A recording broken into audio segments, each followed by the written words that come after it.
Good day to all our friends in the Philippines, and especially to the members of the secular Carmelite seculars.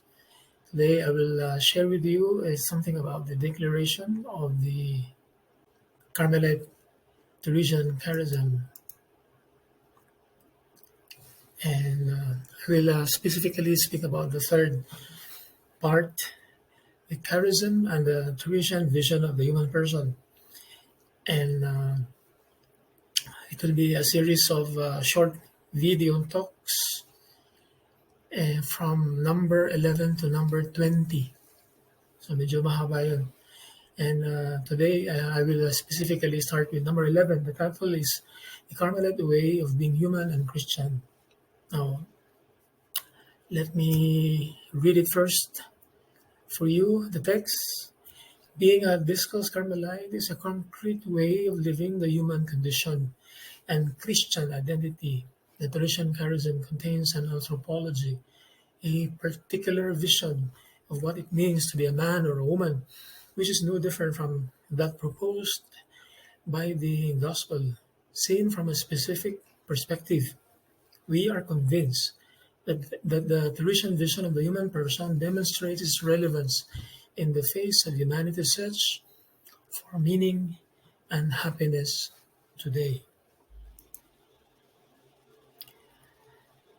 You might have observed in our society today or in our churches, there is a big discrepancy of our way of life. Some people can be too worldly, emphasizing their humanity, and they seem to have a miss out living a spiritual life. But also, it can be the other way around. Some people are too quote unquote spiritual but are not seen to be human.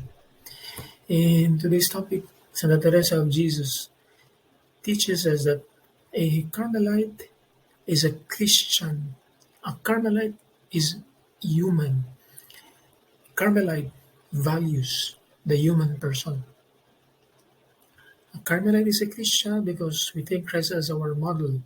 We follow Jesus, we practice the values taught to us in the gospel.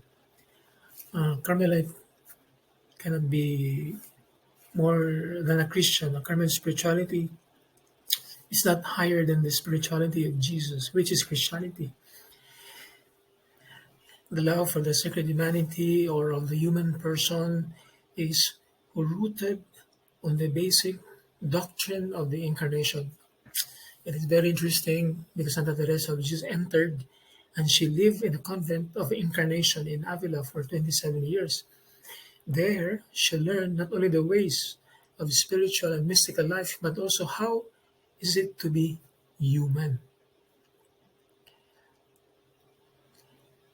If we remember, we recall in the family, she was introduced much early in reading, and I suppose this included the gospel scripture, which speaks of valuing children, women, the sick, emphasis on the equality of those who are marginalized, those who are neglected, outcasted, and those who are poor and widows. Santa Teresa, she learned from her family to value the dignity of the person. Despite the strong class division mentality of the society during her time, she allowed slave applicants to enter in the convent. In her account in the Life, chapter 1, she narrated, "My father was a man very charitable with the poor and compassionate toward the sick and even toward the servants. And his pity for slaves was such that once having in his home a slave owned by his brother, he treated her as though she were one of her children. She used to say that out of pity he couldn't bear seeing her held captive."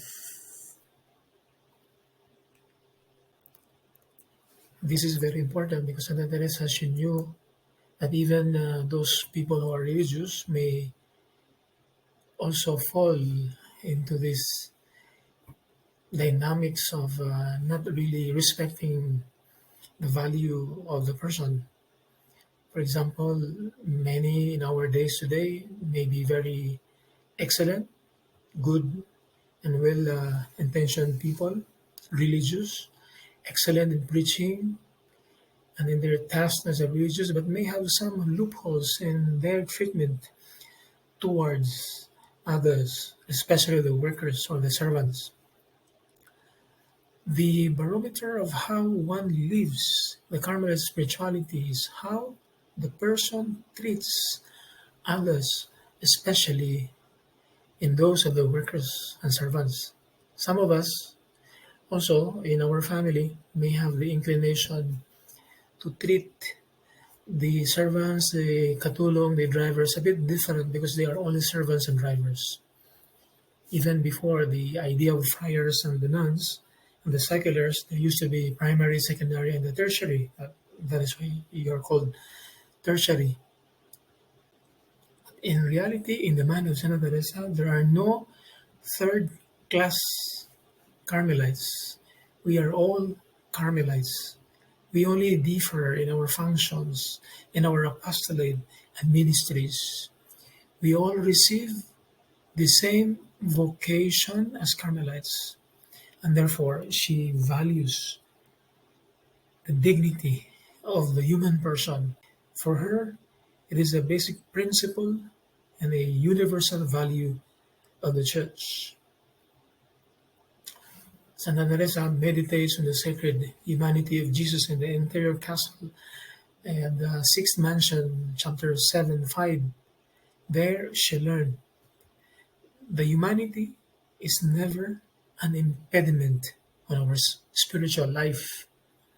We also see this in Life, chapter 22:3.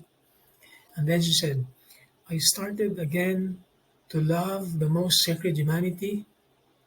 Prayer began to take shape as an edifice that now had a foundation. In Life 24:2 and in Life 22:9. Our humanity is never a hindrance to become spiritual. In fact, it facilitates. It is a means to achieve holiness. Jesus, who is divine, became human.